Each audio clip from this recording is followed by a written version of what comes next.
Hello and welcome to the MOOC on optical communications. In these last few remaining modules, we will touch upon topics of digital signal processing in optical communications. About 15 years ago, the way we communicated with optical signals was to use what is called as on-off keying followed by a simple direct detection receiver. On-off keying means if you want to send bit 0, you send no power over the time slot. If you want to send bit 1, you send some optical power. You can do some pulse shaping, and then these pulses, when there was power, it would represent bit 1. When there was no power in the time slot, it would represent bit 0. These pulses, when they propagated through the fiber, they would suffer all kind of effects, but this one, when they would be arriving at the receiver side, the communication systems were operating at around 10 Gbps. So, when they would arrive at the receiver side, all you had to do was decide whether you got some optical power or you did not get some optical power. That is, you would put up a threshold, detect the power, convert the power into photocurrent, and then you would look at the photocurrent. If the photocurrent exceeded the threshold, then there was a pulse in that time slot and you would declare the bit to be 1. If not, you would declare the bit to be 0. There was no phase locking required, there was no requirement that you have to use a local oscillator. Of course, that was not the decision, the receiver technology. The receiver simply had to be a pin diode. It had to be synchronized with the transmitter because it had to know what boundaries, but that information also could have been utilized, or it could have been sent by sending the training sequences or by including the pulse modulation formats such as those unipolar, bipolar, whatever the formats that we talked about. You could include some of those modulation formats in order to convey timing information to the receiver. So, all that the receiver about 15 to 16 years ago would do was to look at the optical pulses, detect them, that is, put a photodetector followed by a transimpedance amplifier. Output of the transimpedance amplifier would be subjected to a decision threshold. It would be either the photocurrent would either go up the threshold or go down the threshold. If it is below the threshold, bit would be 0. If it is above the threshold, it would be bit 1. We have already studied the on-off keying systems and under various performance criteria such as what will happen when amplifier short noise limits everything, what happens when short noise in the receiver is limiting, what happens when thermal noise is limiting. We have studied all these aspects in the earlier modules. But the problem with this system was that when people tried to increase the operation from 10 Gbps to a higher operation, the systems could not simply cope up. Okay.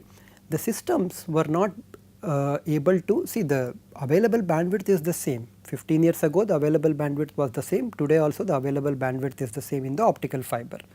If you want to pack in more information, you would have to pack in larger number of bits per symbol. But to put larger number of bits per symbol, you have to go from on-off keying to different type of modulation, and in fact that was the motivation for going to QPSK, QAM kind of modulation, 16 QAM that we discussed in earlier modules, that you have to pack in more number of bits because you want to efficiently utilize the spectrum that is available to you. To do that, you have to go beyond on-off keying, but people tried to increase the bit rate by trying to make a 40 Gbps on-off keying system, but when they tried to make it a 100 Gbps on-off keying system, the system performance degraded quite rapidly. Okay. So, it was simply not possible to keep on increasing the speed of operation. Moreover, if you start increasing the speed of operation, you also have to have good amount of the transimpedance amplifier, for example, working at 50 gigahertz, followed by, or the pin detector requiring a larger bandwidth, all this electronics which was requiring a larger bandwidth. It was simply not possible for on-off keying systems alone to be used to meet the increasing demand in demand in traffic, the data requirement. So, what people started was to bring back a technology that was quite popular in the early 80s. In the early 80s, people realized that instead of using an on-off keying, if you were to modulate the information in the phase and amplitude, which is basically the QAM kind of an modulation, then using a coherent receiver at the receiver side, which includes a local oscillator, mixer, and followed by two photodetectors to give you a balanced output, right. So, you have a balanced photodetector. So, if you were to use these coherent receivers, then the sensitivity, that is the power required, would be going down by a factor of 3 dB. Okay. And you would also be able to extract information which is sitting in the phase, which means that you get two advantages. One, the required power for on-off keying systems, if you were to use coherent receivers with on-off keying, would go down by 3 dB, which means instead of transmitting say 1 milliwatt, you could transmit only half a milliwatt, right. So, it is a big improvement because the amount of optical power required is now reduced. The second important effect happened is that on-off keying can only transmit 1 bit per symbol, because the information is there in the intensity and you are changing intensity in only one level. You can of course change intensity in multiple levels, but that is not a very good option because you now have to put 2 or 3 thresholds, and because of noise the thresholds have to be widely separated, which again means that you have to put more optical power. So, it is not a very good option to go for a 4 amplitude shift keying. So, 4 ASK kind of a system is not very advantageous in terms of having a good performance compared to phase modulated systems. Then what happened was that people started to look at coherent receivers, as I said, because you can extract information both from amplitude as well as the phase, which means if you use a simple QPSK technique, you are already transmitting information in terms of 2 bits per symbol. So, you can simply double the data rate for the same bandwidth by using QPSK, and for the same bandwidth you can quadruple the data rate by using a 16 QAM modulation technique, right. These techniques were not new, these techniques were there in digital wireline communication systems at low powers earlier also, right. So, people have developed all this QAM. In fact, in wireless communications or in modems, people have gone up to 64, 256 QAM. This is not very new thing. But what was limiting about 15-16 years ago optical communication systems was that or actually in the early 80s when this was introduced, was that you had to have a proper synchronization of the local oscillator with respect to the transmit laser, right. What things can go wrong? Now, local oscillator is operating at a certain oscillation frequency, it is actually coming from a laser, right. You have a laser at the transmit side as well. You have two independent lasers, and it has been a very big problem, and it has been known that synchronizing two lasers which are independently operating is a very difficult task. It is also very difficult to synchronize two RF oscillators, but because RF oscillator phase noise is rather well controlled compared to the laser phase noise and the properties of the laser, that you can actually control the RF oscillators in a much better manner compared to the optical oscillators being the lasers. So, two independently operating lasers are quite difficult to control, and the central frequency of the laser diode can actually shift depending on the operating temperature, depending on the stress, depending on everything, environmental factors. It can drift by more than about 1 nanometer. If you want to stabilize the central frequency of the laser optical oscillator, in a microwave case you actually use a oven stabilized microwave oscillators are quite commonly used, especially in applications where stability of the central wavelength is very important. But in case of these, for optical oscillators you can kind of think of an optical oven which is very difficult to implement. So there have been lot of efforts in stabilizing the lasers, but that requires you to put in enormous amount of effort and complexity. So it also means that it will be costing very high, right.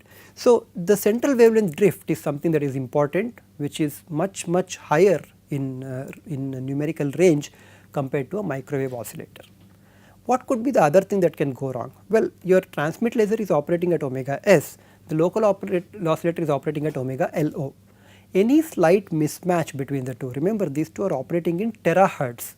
If there is any slight mismatch between the two, the resulting mismatched frequencies will be in gigahertz.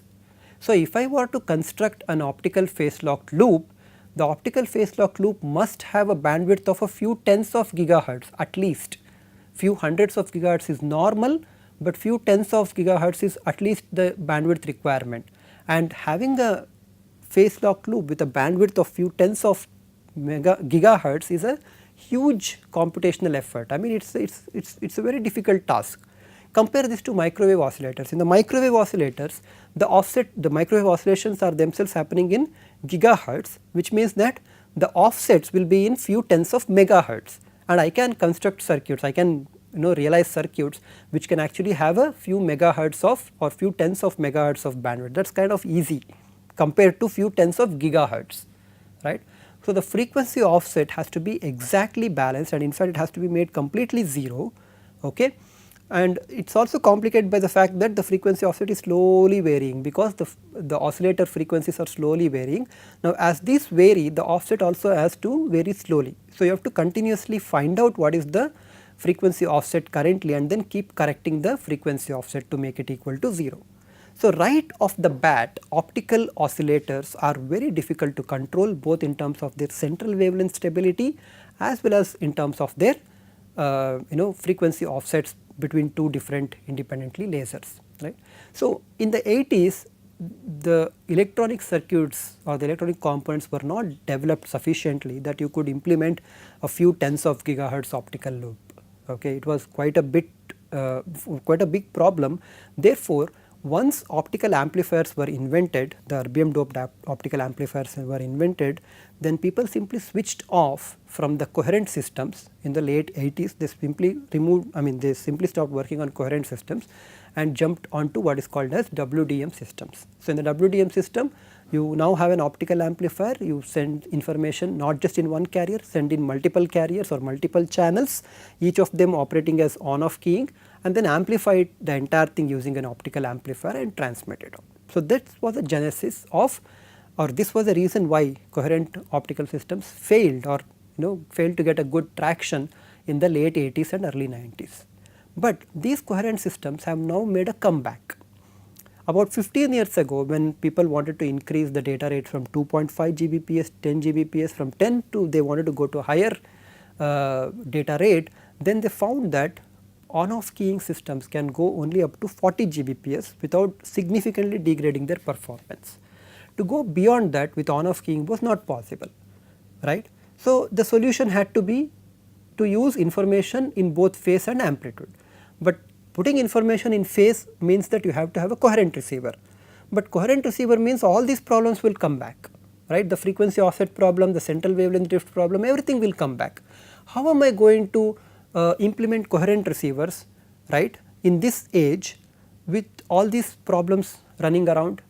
That is when DSP entered into optical communications. People said, let us not worry about the central wavelength drift, let the laser vary as much as possible.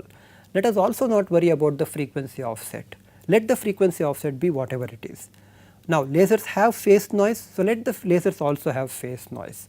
The fiber is dispersive, let the fiber be dispersive. Okay.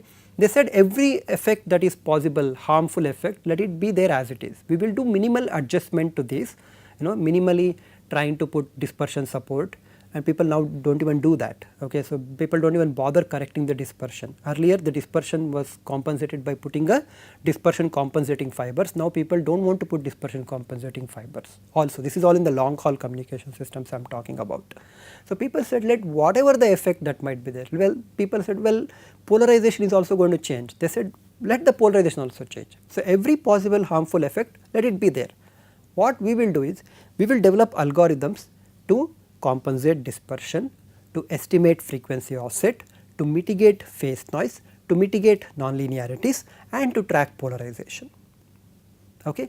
And all these areas are subject of very active intense research. This intense research has resulted in data rates going from 10 Gbps to 100 Gbps. Today the 100G systems are the standard, and work is already underway for 400 gigabits per second systems. Okay. And eventually the idea is to go to the terahertz systems, or terabits per second systems by utilizing what is called as super channels and Nyquist WDM multiplexing.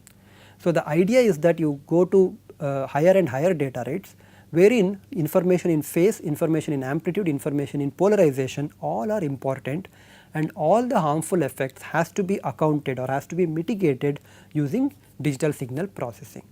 So, if you look at the optical communication receiver today, so just to contrast it, I will draw two optical communication receivers. One will be something like 2000 or something, and the other one will be the current optical communication receiver. The 2000 era optical communication receiver would receive information, okay, there was no polarization or anything, it was just a simple photodiode receiver, followed by a trans impedance amplifier, followed by a main amplifier or a filter with a main amplifier included, and followed by a threshold detector and demodulator. This was all that you had in around 2000 or about 2005, something like that. So, these systems were running at about 10 Gbps. Today there is a coherent receiver. This is in fact the first step. So, there is a local oscillator which is actually controlled externally, so that its frequency or its amplitude is kind of phase is actually kind of tuned, okay, by a feedback signal from the DSP section. The coherent receiver will produce a balanced photodetector. This balanced photodetector is after amplifier and everything. So, there is a small amplifier out there if you want. Then there is an analog to digital converter. This is usually giving you I and Q channels. The number of samples is either 2 samples per symbol or 1 sample per symbol. Okay. So, once you have the analog to digital converter, you get digital IN and QN signal, that is digital IQ signals. These IQ signals are lined up in what is called as deskewing, because ADC is not perfect. So, you have to deskew the ADC such that these samples are lined up appropriately. After this you have a CD compensator. Okay. So, CD compensator will be both static as well as a little bit of an adaptive dispersion compensation. So, adaptive CD compensator. After CD compensator you do the frequency offset estimation. In case you want, you can also do the timing estimation. From frequency offset estimation you go to phase noise compensation or phase noise mitigation. Then you put it through a nonlinear mitigation, okay, or a nonlinear equalizer. After nonlinear equalizer you can then, in addition to all this, you can also do a polarization tracking. You can combine some of these terms with earlier. So, you can combine polarization tracking and phase tracking, for example. These two can actually be combined together. So, tracked in synchronization. Okay. So, you can do all this. Finally, after all this has been done, the signals that you get IN and QN will be used for demodulation. So, you now see the kind of things that have changed from 2000 earlier 15 years ago to the present optical communication systems, and all this is happened majorly because of two advances. One is this coherent receivers, which meant that the concept of coherent receiver was brought back, but more importantly this entire section which is now implemented in the digital signal processing domain, that is, this entire thing is put onto the DSP. There are two things with this DSP which I want to mention. Now, DSP DSP traditionally in optical communication has been offline. Even today most of the DSP functions are in offline, that is, we take the data, because the data is coming in at 100 Gbps. Development of algorithms or development of DSP algorithms which meet this requirement of 100 Gbps means that ADC sampling rate has to be very high, and all the computational tasks which are very complex, they have to be performed at very high speed. It is usually not possible. So, what we do is we get all the data and then we put it through the offline DSP processor, okay, which means it will be like a computer which will do all the data changes and then it will reproduce the signals. That is what normally we do. Okay. If you want to do online DSP, that is, as soon as the sample comes, with a very small amount of delay the sample should be processed.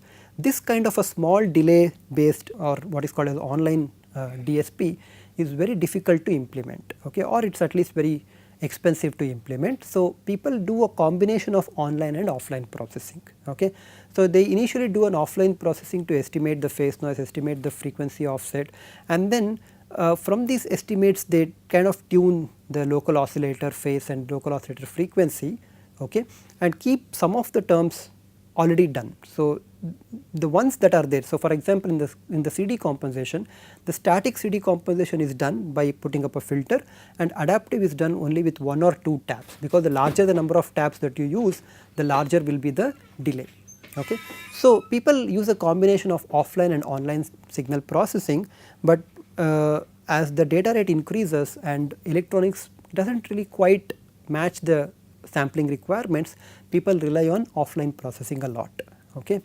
So, that is essentially about the DSP. The second thing which I want to talk about DSP is that all these tasks, they are not free, right. All these tasks actually require some amount of energy to be spent, right.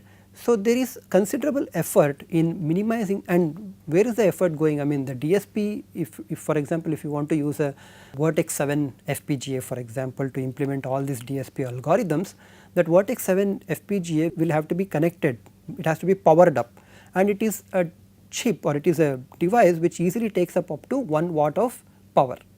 So, there is lot of these DSPs running around, and these DSPs are eating up a lot of electrical power and converting that electrical power into heat. So, there is a goal towards green photonics, okay, wherein you also minimize or you find out algorithms which actually consume less power. So, power is a major factor. You can't take this 1 watt and then put it inside your phone, because if your phone starts to do 1 watt, I am of course not talking about the phone here, but you can't also put this one and bundle up into an optical transceiver, right. So, if you put in that and then requires 1 watt or 10 watts of electrical power, that is going to be generating a lot of heat. You have to put the heat management, heat sink arrangements, and you are basically converting all the energy from electrical into more or less into heat, which is not good for environmental consideration. So, there is effort to develop DSP algorithms which minimize the power consumption, okay, which means one has to be very ingenuine in finding out very good DSP algorithms which can actually overcome this power constraint. Okay. So, this power constraint or low power DSP are a major active areas of research. Anyway, what we will do here is to talk about some aspects of DSP. We will look at few of them in this course. One is the phase noise estimation. We will not be looking at frequency offset estimation. We will give you basic idea of CD compensation, only the static one, not really the adaptive one. We will not be considering the nonlinear mitigation, and polarization tracking, again I will try to give you basic ideas, but I am not going to discuss this one too much. Okay. So, I will actually discuss nonlinear mitigation in the form of what is called as a back propagation algorithm. So, I do discuss nonlinear mitigation in this course. Okay. Now, before we can jump into DSP, we need to clear up something about the optical fiber itself. Remember, we want to obtain discrete system equivalent, right. So, you actually have a transmitter, okay. The information from the transmitter coming out in the form of a light wave will be analog. But once you get to the coherent receiver and mix this one with the local oscillator, and after that you put this through the sampler, right. So, you put this through the analog to digital sampler for I and Q channels, the resulting IN and QN can be combined into one complex symbol, let us call this as RK, K being the kth received symbol, and this RK can be written as SK e power j phi k plus NK. Let me explain these terms to you. SK is the complex data symbol. Okay. If my symbol, if I am transmitting BPSK, then SK will be equal to plus or minus 1. If I am transmitting QPSK, then SK will be equal to plus or minus 1 plus or minus j. There are 4 complex data points, right. So, this is for QPSK. So, you have this SK which is a complex data symbol going there, but phi k will include the linear phase term phi pn at k plus the nonlinear phase noise which is denoted by NLPN again at the kth time. If you restrict yourself only to the self phase modulation, this would be gamma p into L effective, right, P0, where P0 is the peak power. So, this would be, of course, the average value will be this, plus there will be a time varying or there will be a random component to this. So, you will have delta phi of NLPN. Okay. So, this is how you are going to get, and the phase noise term we have already seen that this is a random variable which is 0 mean Gaussian random variable with a variance of the phase noise given by 2 pi delta nu by R. Okay. So, this is something that we have already seen in the earlier discussion on phase noise. So, this would be the variance of the nonlinear phase noise. It would have fixed or a average nonlinear phase noise of gamma P0 L effective, and there would be a time varying component, or rather there would be a random component of delta phi NLPN. Okay. This will again be 0 mean but it will have a variance which is quite difficult to evaluate. So, there are a lot of studies that have been done to estimate the variance of nonlinear phase noise, and it is an active area of research, as I said. Now, to that you also have NK. What is NK? This is the accumulated ASC noise, the sample of the accumulated ASC noise. If you are considering an N span optical communication link, then this ASC will be the accumulated effect of the ASC. So, this is the received signal samples that you are going to get, and you are to work with these received signal samples in order to perform all the DSP functions. I forgot one more term here. There will also be a CD term, that is the dispersion will be modeled as a phase shifted effect, right. So, dispersion will give rise to phase shifting effect because of that e to the power minus j omega square beta 2 by 2 into z term. That can also be included as a phase term, or it can also include this as an additional term. So, this what we have written RK we have assumed to be no dispersion. Okay, so, let us not put that one as phi CDK, let us simply assume that there is no dispersion. Okay. How do I go to no dispersion? To do that we have to first understand the fiber and the fiber transfer function. That is, we have already seen, if you go to the frequency domain, the envelope function A of 0 omega will come out as A of 0 omega into e to the power minus j beta 2 z omega square by 2, correct. So, this is what the phase factor that you have to multiply. So, this is like initial input and this is a transformed output, correct. So, you can think of this e to the power minus j beta 2 z omega square by 2 as the fiber transfer function hf of omega. Okay. So, it is like take the initial transform of the input signal multiplied by the transfer function of the fiber, and then what you get is the output. Of course, this transfer function is in the frequency domain. If you want to look at the time domain version of that, what you are looking at is the impulse response. So, you have to take the inverse Fourier transform of the fiber and then get the impulse response. So, you have to utilize one of our Fourier transform pairs and then get to e to the power 1 by or e to the power t square by 2 j beta 2 into z. Okay. So, this is in the time domain impulse response. What is important, of course, there is some h0 constant out there, because there will also be some constant that is getting. So, what is important here to observe is that there is a chirping happening in the time domain, right, because if you look at the phase is t square by something. So, if you differentiate this one, you are going to get a certain amount of chirp. Okay. Now, which domain are we going to work in DSP? We are going to work in mostly in the time domain. Let us say we are working in the time domain. Then what I need to know is not hf of t, but rather hf of n, which is obtained in a simplest sense by sampling this hf of t at a certain sampling rate with a certain sampling period Ts. So, if I do that, I get h0 e to the power minus n square Ts square divided by 2j, so this is plus 2j beta 2 into z. Of course, you have to do this one at a particular z equal to L, because you are doing it at the output of the fiber. Okay. So, this is the discrete time transfer function for the, or this is the discrete time impulse response. The discrete time transfer function can be obtained by similarly sampling this e to the power minus j beta 2 z omega n square by 2 factor. Okay. So, you simply sample the frequency domain and generate the discrete time frequency version or the discrete time response, or you can simply take hf of n and then take the dt or dft of this. So, if you take the dft of this, you are going to get hf of k, where k is my frequency domain variable. So, instead of k, let us make it hf of m. What is the point of all this? We will come back to the point of all this in the next module, where we will discuss how to implement CD compensation. Thank you very much.